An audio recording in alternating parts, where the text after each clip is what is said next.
welcome to episode 79 of the Comic Watchers Show. I'm your host, Matt. With me, as ever, are Nick and Mike, and with a special guest this week, first time on the show, straight out of Comic Watch, Mr. Chad Burdett. Chad, say hello to the kids at home. Hello. Chad is our press guru, and basically he's kind of hitting a home run for us on everything press related right now, get it out there in a timely manner so that you can feast your peepers on the latest and greatest news. So this week we are diving back into 3 DC digital comics because we love you so much. We're going to give you 3 reviews this week. But first and foremost, as ever, we've got news with Mr. Scoop Johnson. News on the fly here. I believe, as we were talking about earlier, May 20th, I believe, for Marvel and Image, looks like the date where everything is going to maybe return to normal, if that's even such a word right now. But look out for that, and hopefully we'll be able to get some newer books on the shelf and stuff like that. So keep an eye out for that. In other great news, I think we talked about this, I think the past 2 shows as well. The hashtag creators for comics has raised an enormous amount of money, $430,000, that's going to go out to help just tons of people. Everything from comic shops to people that need it for rent, mortgage, any type of financial assistance. Super job well done with that. And anyone out there that, even if you didn't win anything, even if you bidded on something, you still helped out with raising that money. So that was really good. Top Cow is got into the pay what you want format with groupies, checking out the list of titles they have. Basically, it's like all the other pay what you want. What's going on? Humble bundle, if you will. Everything from Witchblade, Cyberforce, Darkness. I mean, all those great Top Cow books are up there. So definitely check that out. That's on the website as well. And without my notes, because I'm kind of flying blind here, anything else that I'm missing that we need to hit on really quick before we hit the books? I think you hit the big news stories of the week. Yeah. Chad or Nick, do y'all have any? I know Marvel's starting up their the world's greatest book club. I know they have that going on. That's right. What the world's greatest book club. I'm sorry. Go ahead. I believe he asked, "What is the world's greatest book club?" And what is? No, go ahead. I didn't mean to step on your toes here. Go ahead. No, definitely. It looks like it's the launch of a new series from Marvel. Paul Scheer, I think, has already posted.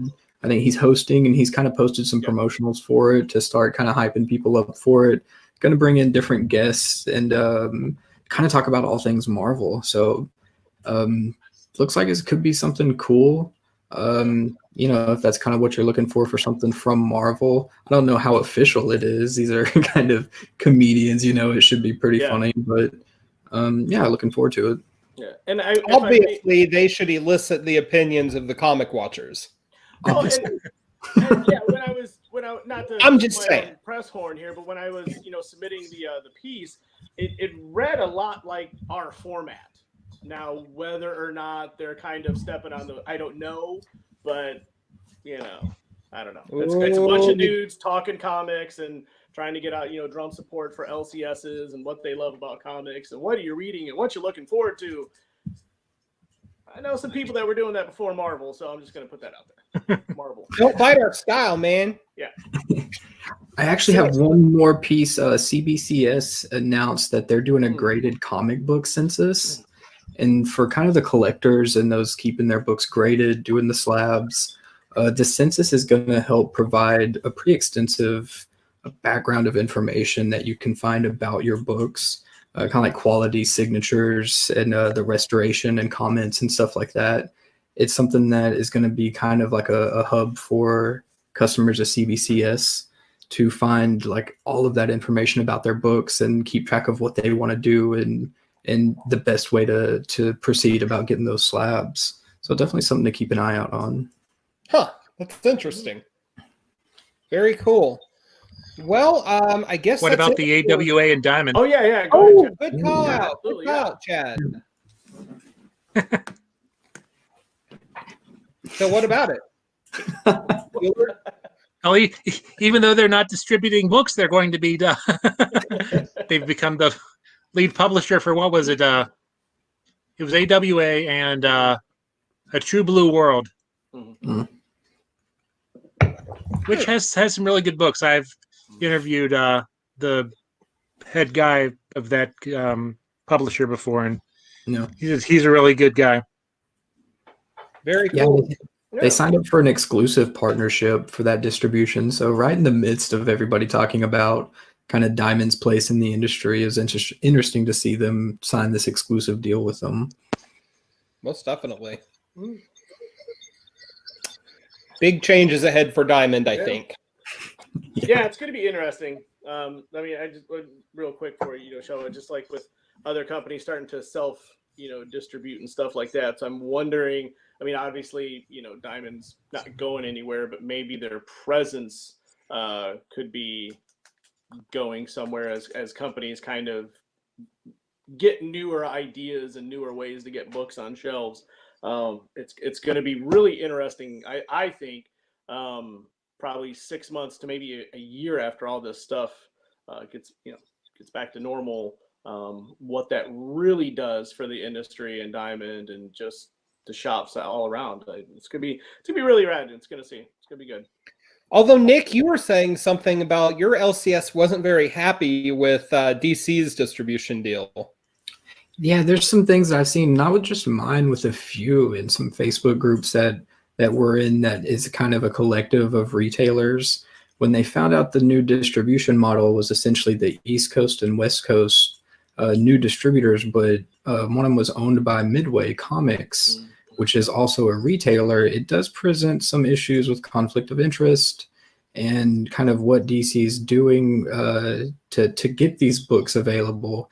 If somebody wants that hot new Batman book, are they going to have, that equal opportunity to get a hold of these books through these distributors? And there's so many questions that come up with this new model that this is only, scratching the surface of what it could mean, because we really just don't know. Both Marvel and DC have been so limited with the information they've provided that it's kind of hard to tell what's going on with this. But it's interesting to talk to the retailers and see how they're excited to get new books in, but also kind of wary about the steps that are being taken to get those books available. Yeah. Okay. Yeah, I think we're going to have a little bit of a Wild West scenario for at least a little while in terms of distro. Yeah. So, yeah, like you said, though, Mike, I mean, 6 months, a year from now, it's going to be at least that long before the dust even begins to settle and we see what the quote-unquote new normal looks like. So, as ever, we comic watchers will watch the situation for you, so you don't have to. And you can just enjoy reading comics. And if you have 2 hours, you can watch the interview with the Diamond CEO as he talks about the distribution shakeup. Ooh. I heard it's 2 hours of softballs. Yeah, I can't imagine it being anything else. Right. Jeppy has a lot of influence. So, with that said, we're going to move on to our DC Digital First Comics reviews of the week. First up, Batman Gotham Knights #1. This is a twofer. The first story, called Medal of Honor, is by Brad Meltzer and art by some guy named Jim Lee. And it is based on the story, at least somewhat, of a soldier named Sal Gayunta.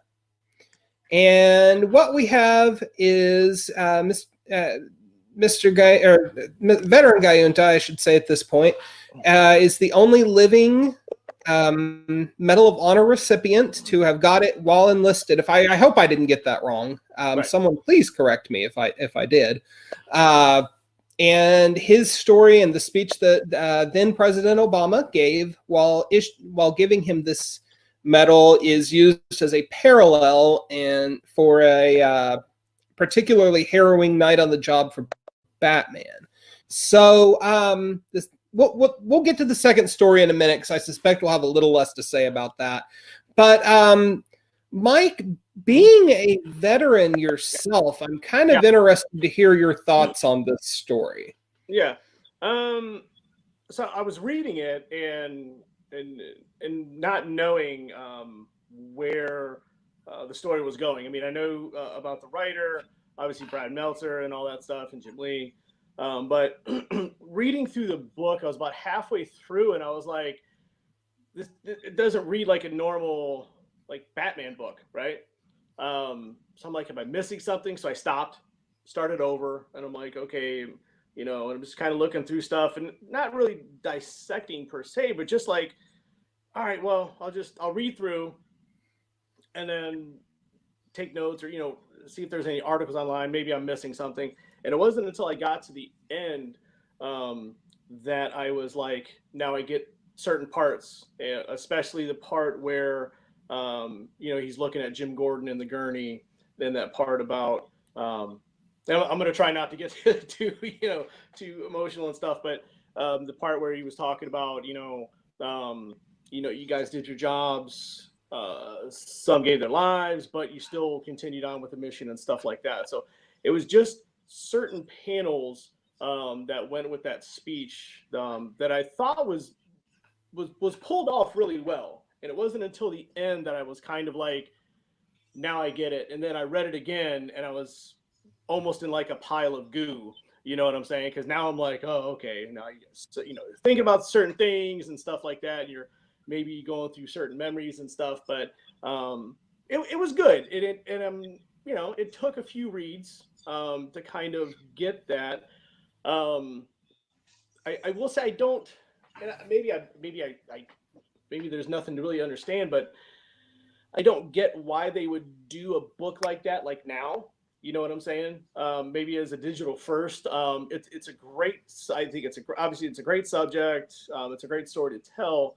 But as a digital first, like I would think this would be like an anniversary book or a special release type of book or something like that. That would kind of hone in on that story that they're trying to tell. It's a good book. I think it's well written now, but at first read, I was like, God, you just feel like you're diving into something that, unless you know what you're already reading, like unless you already went through the back and you know why they're calling it the Medal of Honor, you're just kind of like, it doesn't read like a bat. Like, what am I reading? But overall, yeah, I would say it's a good read. And if I wasn't a veteran, would I probably be as attached to it? Maybe not. And I'm not going to fault people for reading this book and going, I don't like it, I don't get it. It's not a normal Batman book type of thing. You know what I'm saying? Because I'm not going to sit here and like, oh, you hate America. I can totally see, I can totally get and understand why someone wouldn't dig this book. Because the end does kind of hit you like Babe Ruth. You know what I'm saying? And you're just like, whoa. Oh, wait, let me go back some few pages. Oh, okay, now I get it. So other than being a veteran and that's my emotional attachment to it, I could totally understand where someone could read this book and go, okay. But for me, overall, I'd say an 8 out of 10, maybe a small 7.5, but more of an 8, maybe just because that emotional detachment I can't let go of. But yeah, overall, not a bad book, but possibly not a great book, but worth the read. Definitely worth the read. Okay, so let's throw our guest in the mix. Chad, what were your feelings on Medal of Honor? Well, for me, maybe it's just because when I was trying to read it, I thought that this, somehow the first story and the second story, were supposed to connect.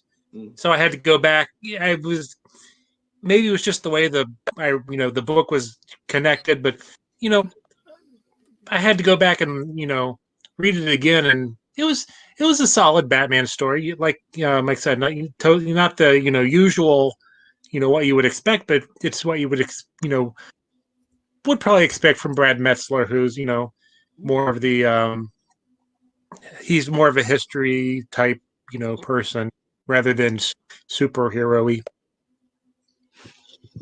Okay. And the Jim Lee art was fun. It was okay. The art was okay. Not Jim Lee's strongest, but we kind of know what to expect from Jim Lee at this point, so no surprises either. Yeah, I think is fair. Nick, how about you? Yeah, it was an interesting book for sure. The first one, I knew going into it about the parallels just because of social media. And if I'm not mistaken, these digital first are reprints from the Walmart giant size issues. So if you've kind of followed that series along, these may not be entirely new for you. So as a side note, it's an interesting name that they called it DC Digital First, right? But aside from that, it's Jim Lee. How could you not want to dive into a Batman book with Jim Lee's name on it? But it's quality. I was surprised at the comparison or the parallels that happened with this veteran story in Batman, because I don't really view Batman as this soldier going off to war every time that I jump into a Batman book.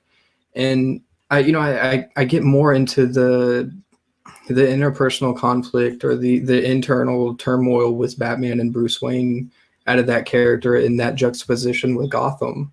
So to do a parallel with Batman being this soldier, I think it played more to the hero side of Batman and the selfless sacrifice nature of kind of what Batman's doing.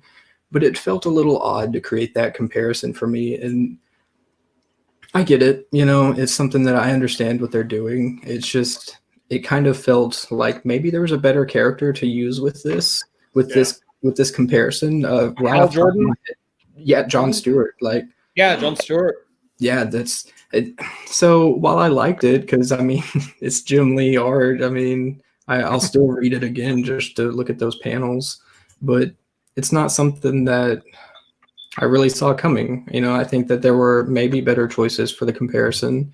And also to follow up on that second story, who would want to follow a Jim Lee Batman book with a short like that?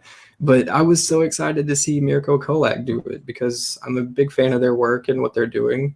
And I think this was something that, it was a nice way to get some insight into these other creators, because Jim Lee's going to pull these people into it. And it's awesome to get a book like this that has a well-rounded view of the Bat family too. Yeah, definitely. We'll definitely get in on everyone's thoughts on the second story here in just a second. But I kind of did want to take a special focus on the first one just because it's so different. And I read it.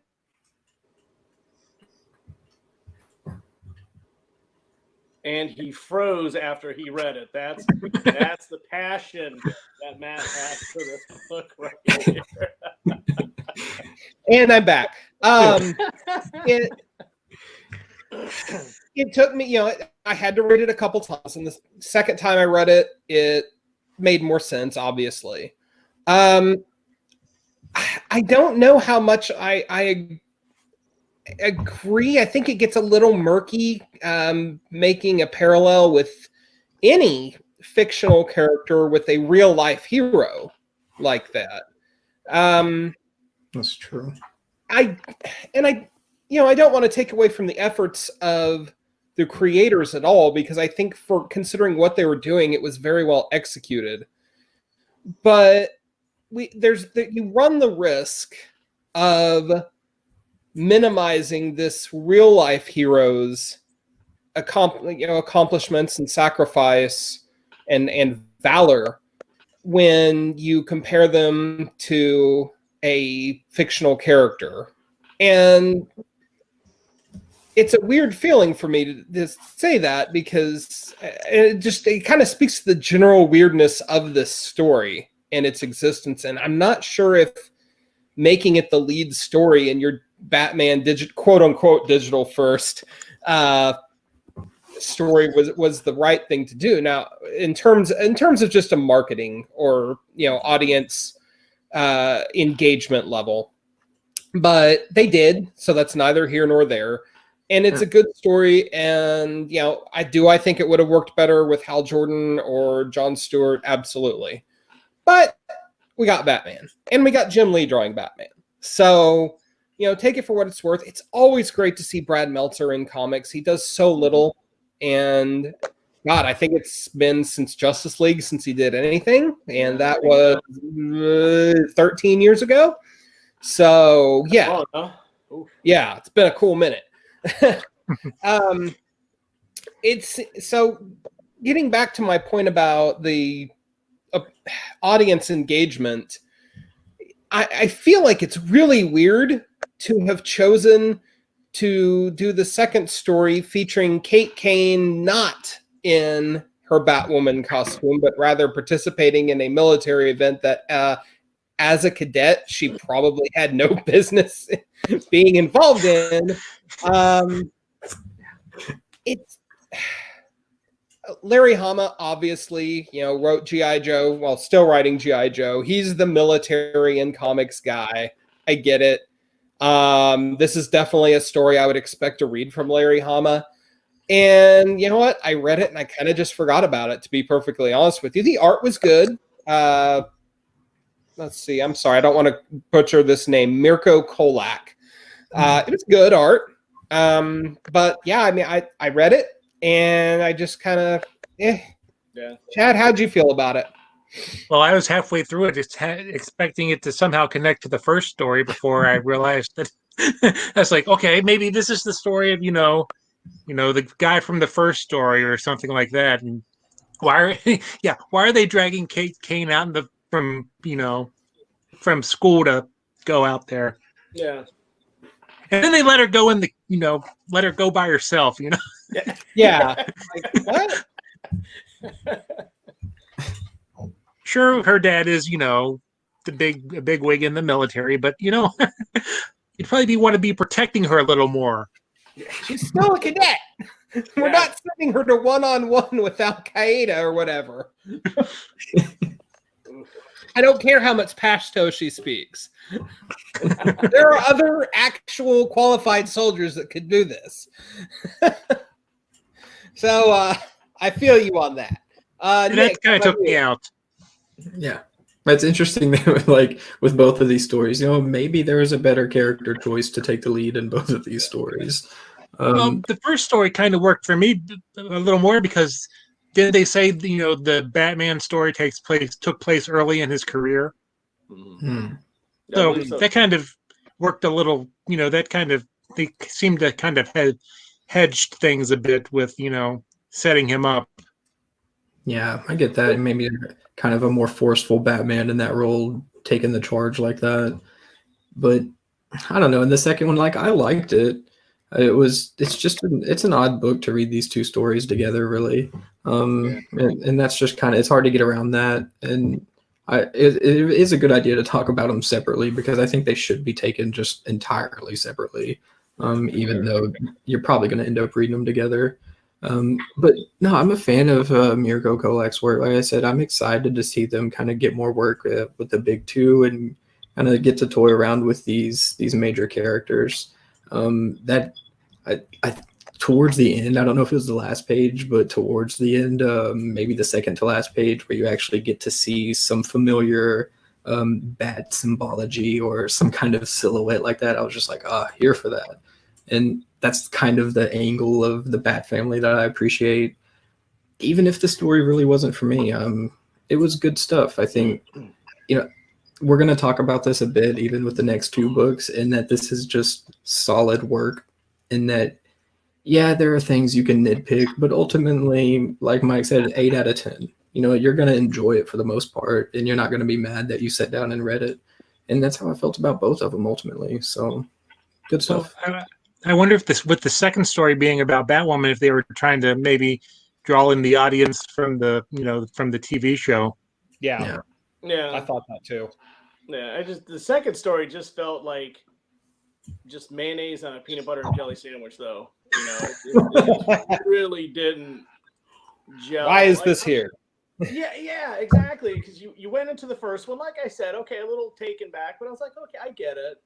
okay, yeah, decent read. And then you went into the second one and you're going, interesting. We left Monday and we're in Sunday right now because we just skipped a whole. You just felt like you're reading something so entirely different. Not necessarily bad, not necessarily because it's Larry Hama.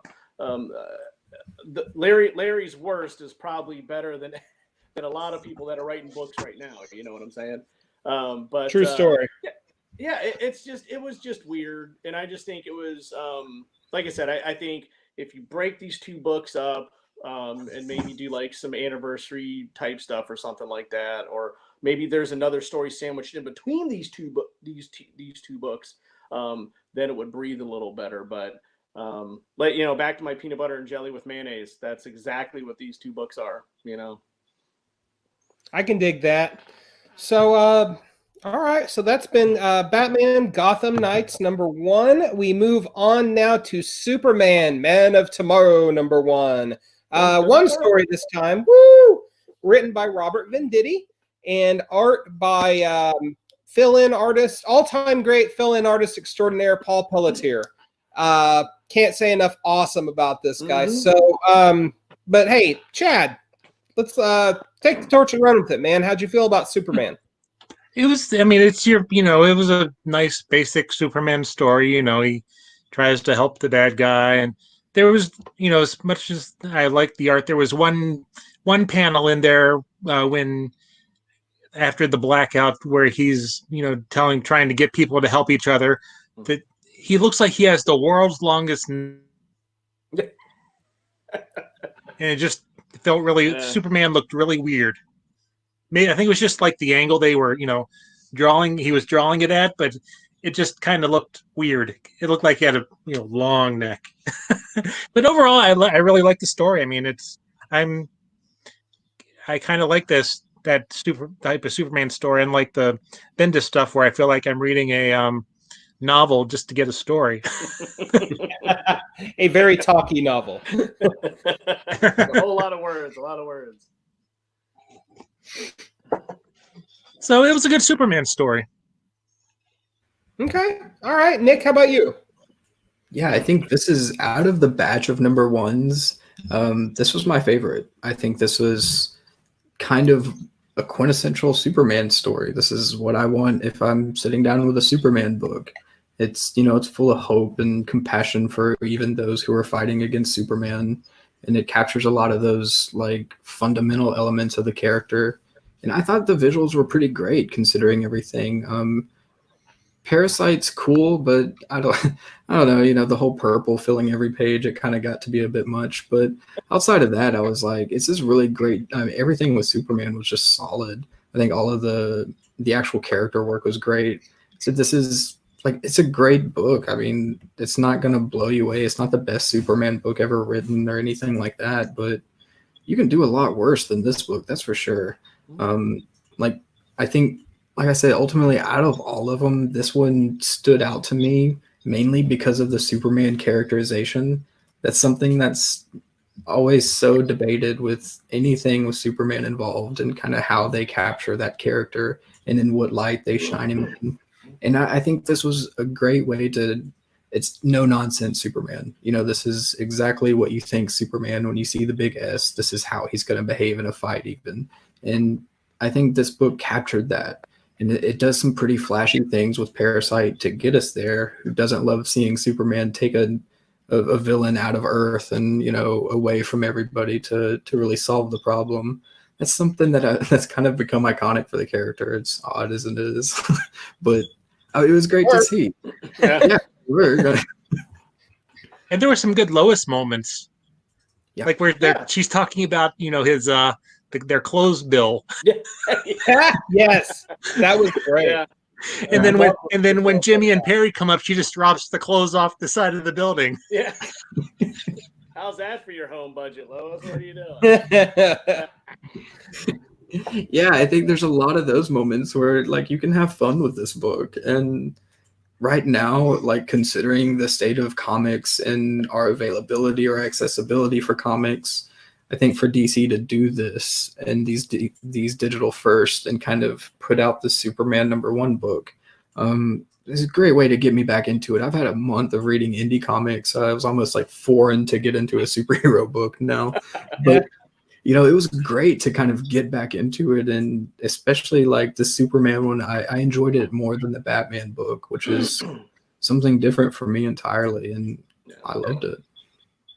Very cool. And I'm sure they didn't plan it, but it kind of, you know, the message kind of works into what's going on now in the world, you know, help each other, you know, let's, you know, work together, see what we can do, and just be safe. So timely. Yeah. Well, and Nick, something you were saying kind of struck with me about it being kind of a meat and potatoes take on Superman. It's also a lot of how Venditti's current run on Justice League reads. True. You know, although I would say that this Superman has the advantage of being more character focused than Justice League currently is. But yeah, there's something to that. Mike, how did you feel about Man of Tomorrow?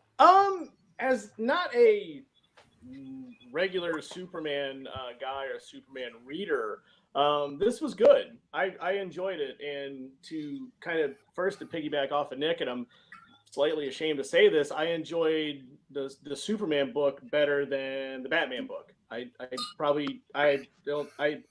been reading comics for 30 plus years. I never thought I'd ever mutter those words, but this book was good. I mean, everything from the writing, the colors, the visuals, you know, and Chad, that was really, as he put it, the only panel that was kind of weird was when he was rallying the troops, so to speak. I was like, wow, that's an odd angle. It's like he's like a giraffe up here. But other than that, this book was good. And I'm going to say this again for the Wonder Woman book. This was safe. It was a safe book, and I don't say that in a bad way. Especially now when the industry is up in the air. So we get these digital firsts.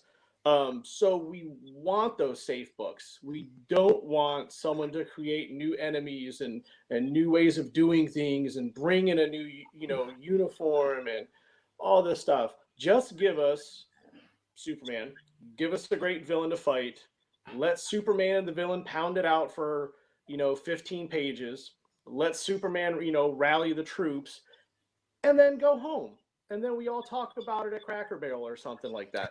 You know, it's good. This book was good. I did enjoy. I like Parasite, so I enjoyed all the purple and all the flashy. And I'm so hungry. Da, da, da, da. And I was like, this is good. This is good. And this was, I don't know. This really took me back to like the Triangle books of like after the death of Superman, you know, Reign of Superman and all that stuff, where it was just like you said, Matt, that meat and potatoes that like you knew when you opened that Superman book, like, okay, you can pretty much script out a good Superman book. And that's what this was. It was safe. It was fun.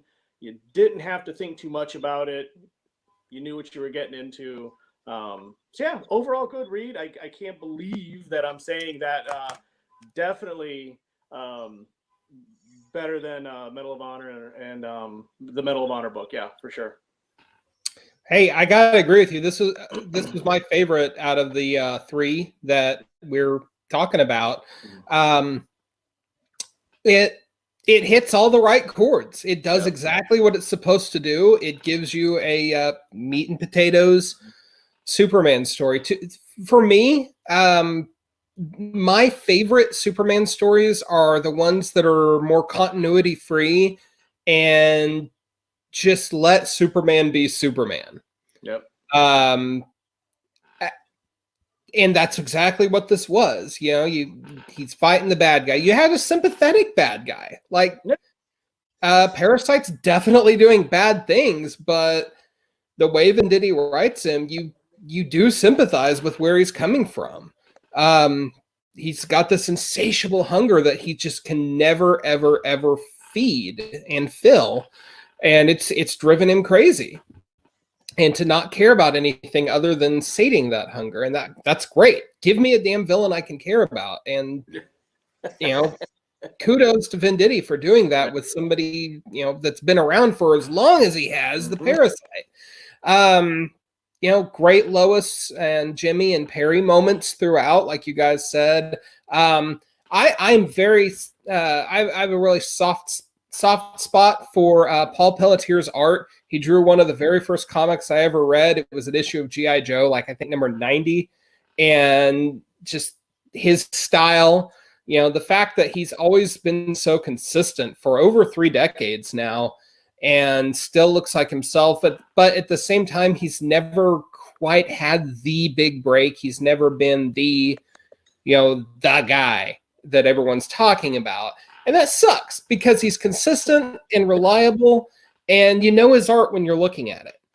And, you know, I'd personally put him in the same rarefied air as Tom Grummett if we're just talking about artistic consistency and identifiability, if that's a word. If it's not, it should be. But yeah, this super awesome story. And yeah, I can't wait to read what's next from Venditti on this book. So moving on to our third book, we have one more comment about that. I'm sorry. One more comment about the Superman. Sorry, go ahead. Okay, no, that's fine. No, well, of the 3 books, I mean, this is, you know, I feel like the digital books are, you know, supposed to be books that are supposed to get readers into, you know, attract new readers. And of the 3 books that we are talking about, this is the only one that really does it. I mean, you know, Batman is good, but it's kind of that, you know, specialized story. Harley Quinn, which we're going to talk, or Wonder Woman now, kind of, you know, references to Harley Quinn stuff. You know, that history between the 2 characters. But this is kind of just like a standalone, you know, story that you could hand somebody who knows the basics about Superman and say, here's a Superman story. Yeah, absolutely. I think you hit the nail on the head there. So contrasting that with Wonder Woman, Agent of Peace, not Peach, number 1, written by Jimmy Palmiotti and Amanda Connor, art by Inaki Miranda. So this is a very unusual Wonder Woman story.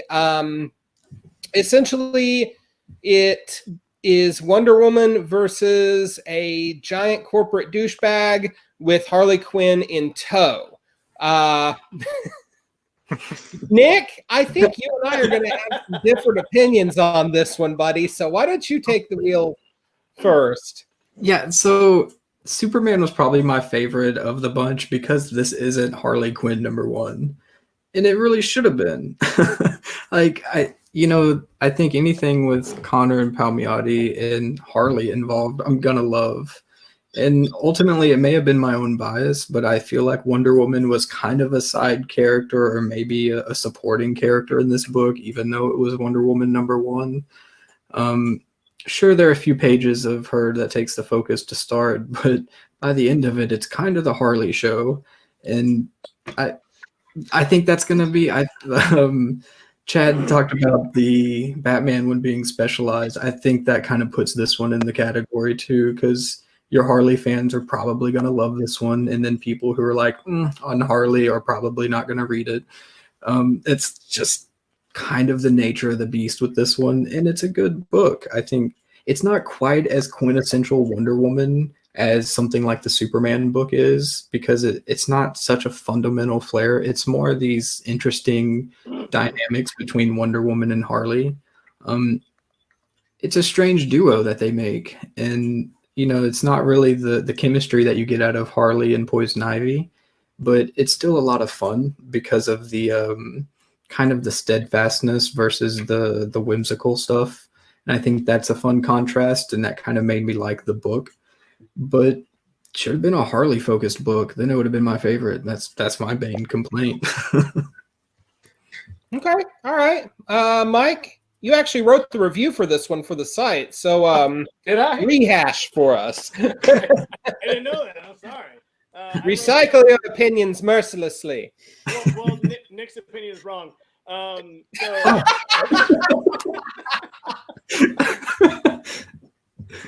No, I wrote something called The Agent of Peach, ladies and gentlemen. The Agent of Peach. No, No, this book was good. This book was fun. And to kind of piggyback on Nick, it was anytime you can get Amanda and Jimmy doing something with Harley. Yeah, I mean, you got to say it. You got to pay attention. But this was good. This was another safe, and I don't say that in a bad way, but this was a safe Wonder Woman book. You had, the criminal boss, Simon, who I loved. One of my favorite parts of this book was the cat and mouse game that they had going on, but they still kept his human abilities. They didn't make him have, he's not shooting, lasers out of his hands, or he's not trying to go up against Wonder Woman. He's literally just hopping from place to place. She goes into the abandoned building. He's not even there. Stuff like that, which I thought was really well scripted and good. And then obviously, as soon as they were going to Coney Island, I'm like, nice. So this is the team up that is going to break comics, right? If you want to team up, this is the team up to have. And the humor in this book was great. I mean, from, the citizens wanting a selfie with Wonder Woman, and from her going into the building going, oh, are you really Wonder? No, you're not Wonder Woman. And then the next panel, she's putting guys through the windows, and she's just walking past and go, you may want to call an ambulance. Oh, okay. Are you going up? And, she's just going, I was like, God, that's so good. And it's books like this that, once again, like the Superman book, you don't have to take serious. You can just read it, have fun, have a good laugh, and put it to the side, And like I said, we can, head over to Cracker Barrel and talk about it because it's just a relaxing read. You know what I'm saying? But it was good. It was, everything. I loved Inaki's art approach to this. I thought it was really good. There was times where it just kind of gripped you, and you just were like, God, that's such a cool panel. Like, one of my favorite panels is when she's dropping, I think it's in an elevator chute, and she digs her sword into the side, and she kind of stops. I think, but right when maybe the building is exploding, I could be wrong, but it's a little like, I think almost like the whole page is where she's just falling down. And just from everything, the lines and just everything that he did was just really well done. And then you mix that with obviously what Amanda and Jimmy have been doing for years. This was fun. I think for me, this is my favorite book of the three, but I think by a smidge, by a smidge. And I think that's just probably my bias, just because I don't read a lot of Superman. Most of my Superman is collected. And that's normally like on, the free comic book day when everything is highly discounted. I'm going, oh, good, a Superman book. I'll throw that on the shelves just for continuity purposes. But no, I think this was good. Like I said, all three of these books were good. Superman and Wonder Woman were fun. And it's definitely, now to go back to what Chad was saying about the Superman book, obviously, if you want to get folks into comics, this is definitely not the one, because you're never probably going to see Harley and Wonder Woman, team up to serve justice. But the Superman, yes. Harley, Wonder Woman, not so much. But, Amanda and Jimmy, they're big, huge fans of the show. They watch it every week we post it. So if you guys want to keep them together, let us know. We'll read them. We'll talk about them. But yeah, do they really watch the show every week? Do you have that on authority? I'd love to be able to say that. Yay, smell BS. Hey, no, seriously, Connor and Palmiotti, you should watch. Chad, what do you think about Agent of Peace? I didn't know what to expect. I mean, it kind of starts out as you guys said, a Wonder Woman story, but then once you throw Harley Quinn into the mix, then it kind of, takes a different turn. And I think it's kind of, there's, the Easter egg for people who read the Harley Quinn's Little Black Book, because she mentions, the adventures in London that they had, years ago. And it's always, Wonder Woman trying to play the straight person to Harley's, nutsoid, like I expected Red Tool to show up again with all the different, the B villains or C villains that, they introduced. But that's always fun. Yeah. And It's so cool. I kind of dropped off of Harley Quinn there probably around 50, 55 or so. But it's still, you know, brought me back to what I liked about the initial runs, even during the New 52 and the Rebirth parts. Because you got a couple of the characters like the what's his face in the wheelchair, the bionic Psy in the wheelchair. Yeah. You brought me Wonder Woman for my birthday. Yeah. I love how prepared Harley was to finally be like, was it Wonder Girl with like the armor and everything, just like ready. Yeah. He's like cosplay. I'm such a big fan. That reminded me of the time when they had Harley Quinn team up with Power Girl, and Harley had her, you know, superhero Power Girl outfit on. Yeah. So, I got to be the downer. Sorry, guys. I know. Maybe.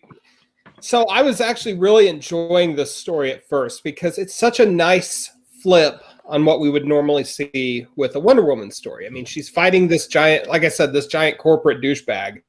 She can't just go beat the crap out of him, you know, like she would one of her myriad Greek gods that she tussles with on the regular. So it takes a different approach. And, you know, Connor and Palmiotti are pretty aware of this. The visuals of her, like you were saying, Mike, throwing the guards through the window and then asking the receptionist to call an ambulance for them. And then, you know, the deal with the elevator and the building collapsing. Like, I thought that was all great. I was really enjoying the story. And then Harley comes in. And suddenly, like we've all noticed, it becomes a Harley Quinn show.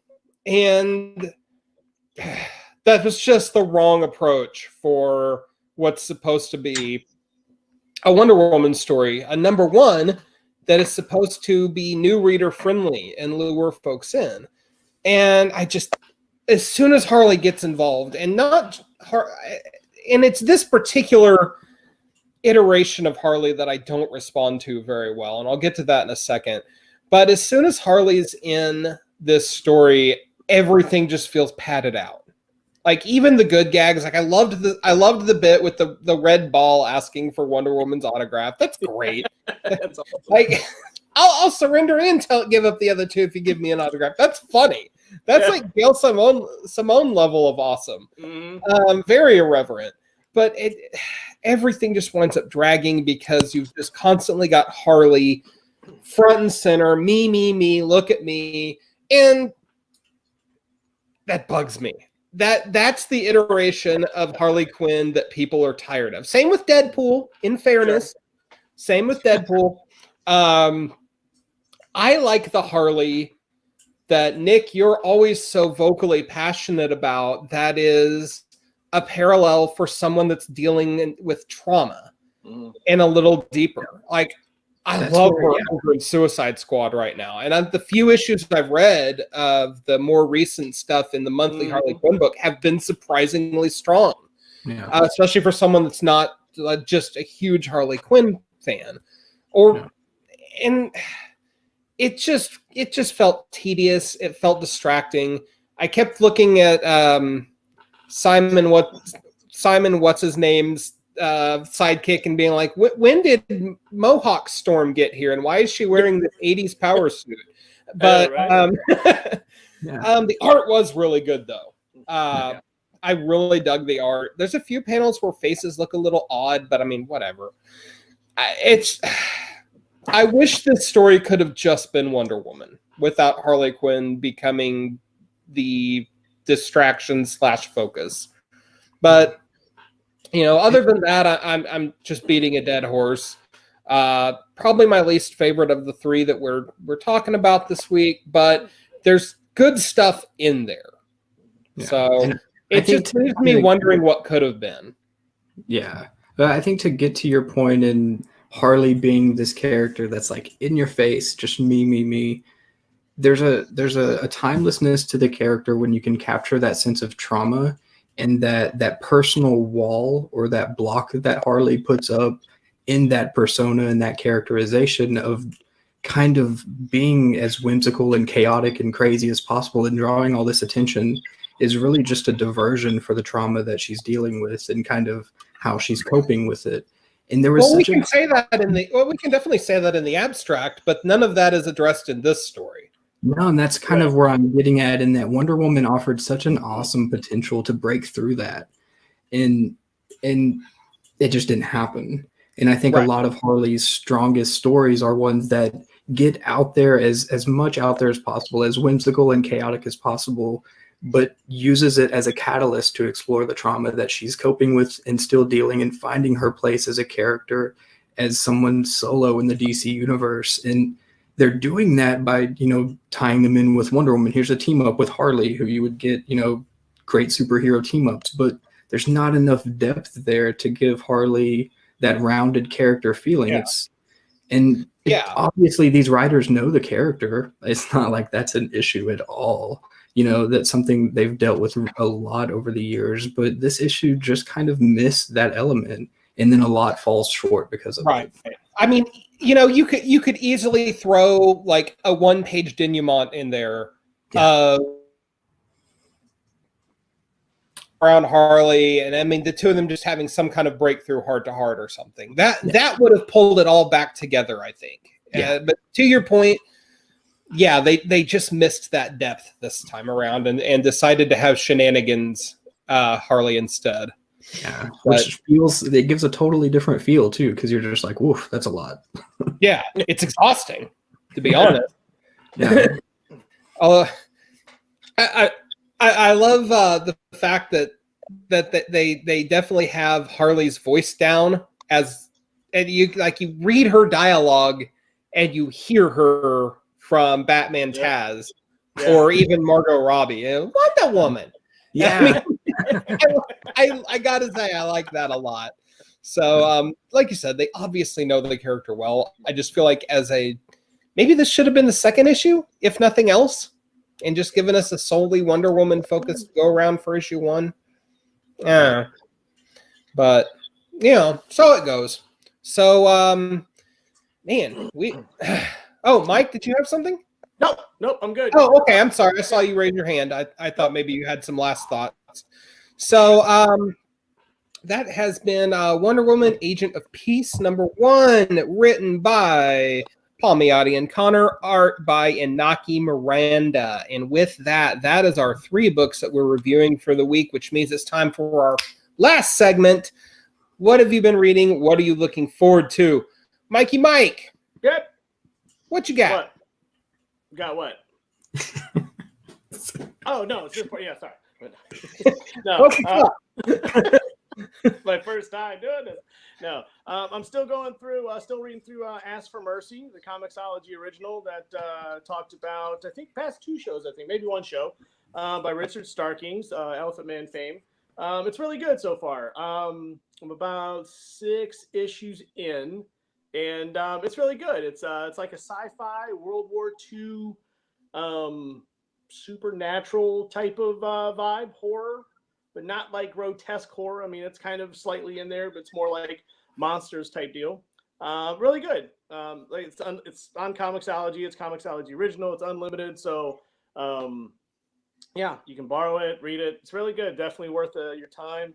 And probably what I'm looking forward to, just when stuff starts to get rolling, it's probably going to be Wonder Woman 755. Probably nothing special in that issue, but you know what? It's going to be a new Wonder Woman comic. So that's enough for me to put it on that. We're going to put it on the old pull list, as it's always been. You read it, love it, pop in the old long box, and we'll be good to go. But yeah, Ask for Mercy, Comixology original, and Wonder Woman 755. Hell yeah. Nick, how about you? What have you been reading? What are you looking forward to? I've actually been digging into Alita, the manga, and it has been pretty interesting. Like the movie does a lot of different things with the story, and I'm finding that out as I'm digging into this book. The pacing is very different, the structure is super different, but the characterization of Alita is pretty spot on. I liked how that transferred over pretty well, but oh, this artwork is just insane. Like I've got the deluxe hardcover editions I'm going through, and in each chapter, the first few pages are colored, which is something I'm always down for. And I just wish the whole book was colored, really, because they're so good.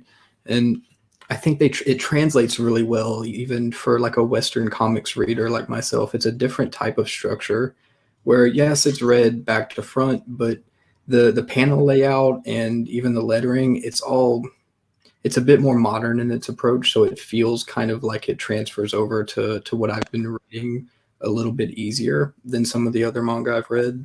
So I kind of just started breezing through it, and here I am, like 4 volumes in and stuff. So it's just really good stuff. What I'm looking forward to, I guess May 20th is the date, right? Like that's what I'm really looking forward to. That's books are coming out again. I think one of them coming out I can talk about a little bit is Deadpool #5, I believe. Excitement from Matt for Deadpool. That's good. Hey, Kelly Thompson, man. Yeah. Right? Kelly Thompson's my girl. Kelly Thompson's doing something really, really cool with Deadpool right now. Oh, definitely. Talk about digging into someone's psychological trauma. Exactly. And that's where these characters work so well. Like it's so easy to get lost in how wild and irreverent they are and just want to do the humor angle. But that humor is there for a reason. And ultimately, like why I love Deadpool so much with Way was the cancer eating at his brain caused him to have multiple personalities that were, eating away at his brain and healing at the same time. And that's what kind of created the craziness. So there was there's like a mental illness factor to Deadpool that really helped kind of flesh the character out. And after you had Klein and Scotty Young's run, that was like the shortest Deadpool run ever with 12 issues. That was awesome because it was like an action-packed spectacle, and Klein's art was just incredible. But Young really did the humor angle, and that was kind of it. And now Thompson's done something totally different with the character that's kind of given him depth and makes him a character you can root for and want to get behind, and just really cool stuff. So that's what I'm looking forward to. Awesome. Well, Chad, your turn on the merry-go-round. What have you been reading? What are you looking forward to?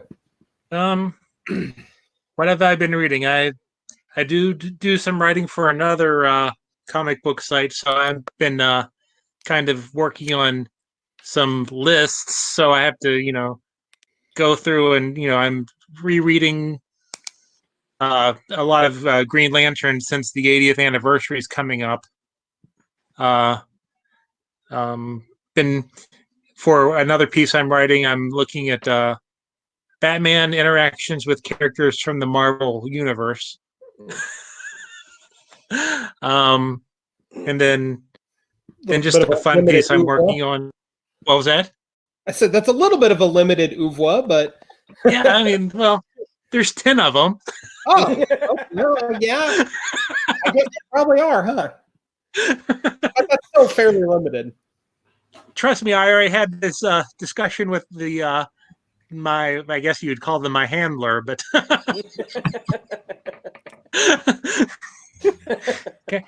can I count multiple encounters in a single book as one? But I'm also so I've been reading a lot of the Robin stuff in Robin, Joker, Catwoman, since they also had their 80th. It's the Batman 80th anniversary. What if you're a Batman character, you're probably celebrating your 80th anniversary, or in DC. So yeah. But what am I looking forward to? It's hard to say. I've kind of had to step back from my comic book reading. I need to take care of some, I want to take care of some personal, debt. So I've had to. Plus, I'm finding time to read with a working, and then having a 3.5-year-old, then trying to sleep. Sleep. Gotta get that sleep. Not a lot of time to read, and some of my comics that I need to read are still in my cubicle at work, which I haven't been back to since March 10th or so. Ooh. So All right, Got a brother. reason for waiting. Ooh. So I'm still third week in a row now, still powering through a massive X-Men binge.